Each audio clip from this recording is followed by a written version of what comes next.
Hi, I'm Dan Joyce. Welcome to the Kenosha Public Museum and welcome to the Potawatomi village of Kenosha Conning.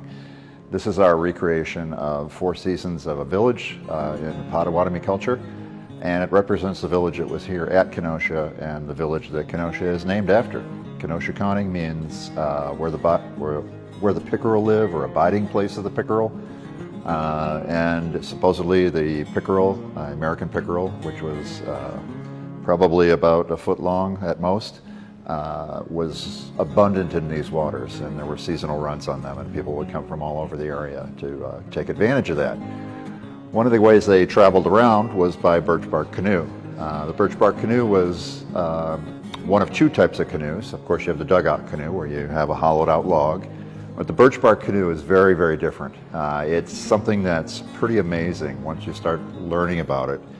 And it's something that's made in a diametrically opposite way that we make boats today, or Europeans make boats, I should say.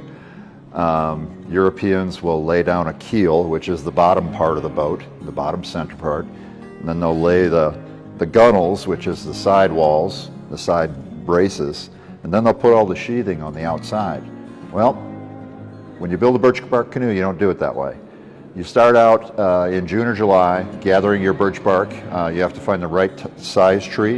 You have to find one that's in good health so you can strip the bark off of it. You get a long, long piece of bark, 10, 12, 15, 18 feet long. And of course the girth of the piece itself, or the girth of the tree, has to be pretty large in order to go around the canoe. So first things you do is, in this drawing you can see, you lay down the bark, and then you have a framework, a temporary framework that's kind of shaped like a long leaf.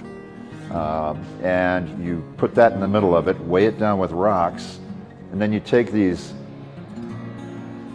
large, rather cumbersome sticks and poke them into the ground so that it holds up the bark on the sides. It's really interesting that you start from the outside rather than from the inside of the boat like you do with European boats. It takes you about anywhere from a week to 2 weeks to gather up all these materials first, to really start prefabricating a lot of the pieces. You start shaping the gunnels. The gunnels are the outside upper rim of the canoe, the things you hold on to quite often when you're in a canoe. You prefabricate all your ribs. You prefabricate the piece inside of your stem and stern, or your bow and stern. What you do, once you get your birch bark all tied up, you start to prep your stem and stern pieces. You start to work on your ribs. You soak your ribs for about 3 days, and you bend them into a kind of a U shape, and you put one inside the other, inside the other, inside the other, and you let them dry that way. And that kind of pre-shapes them, because of course you go from the center of the canoe where you have the big ribs all the way out to the ends where you have the smaller ribs, so it really works out well. Once you get here, you've got the ends that are strengthened. You put your stem pieces in.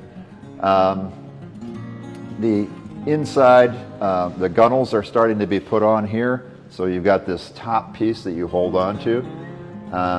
They're pegged in place, and then they're lashed in place with spruce roots or jack pine roots. Those roots are pulled up out of the forest. You can, if you find the end of it, you can pull it for a long way, clean it up and split them. They dry wonderfully, and they bind really well.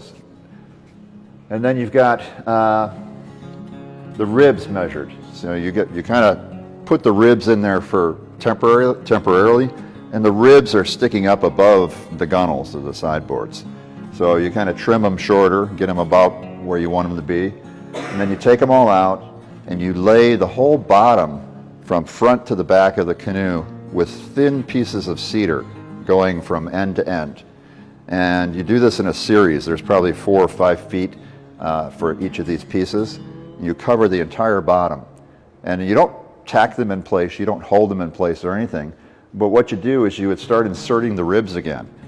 And the ribs go into the gunnels, and they're tied into the gunnels, and they hold all that sheathing in place, and they hold the skin outward. So it's all pressure that's holding this thing together. If you take one of these today, if you take a modern Birchbark canoe and you cut it in half, it'll actually kind of explode on you. because everything's held together under pressure. So it's a pretty fascinating thing. Once you get done, all your seams on your birch barks, you've lashed them all. You turn the canoe upside down basically, and you take pine pitch. And basically pine pitch is just that stuff you see oozing out of pine trees. You gather a bunch of that, and you mix it, you heat it, and you mix it in with some charcoal. And that's the pitch that you seal all your seams with. So you see those black lines along the sides. Amazing canoes, not as fragile as you would think. You have to be careful when you land them and you take off. But in the water, they're sturdy. There were fur trade canoes. The fur trade adopted Birchbark canoes right away because they could be native made.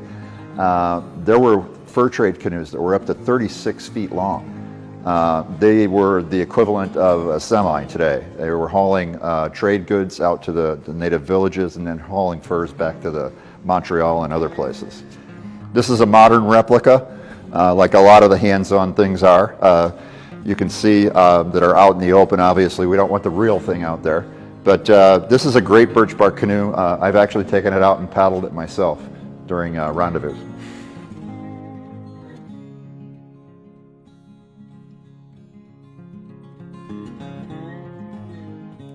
It's a fascinating craft. I personally have taken a Birchbark canoe through the boundary waters. Really, really fun to paddle. So hope you enjoyed this. Come back and see more.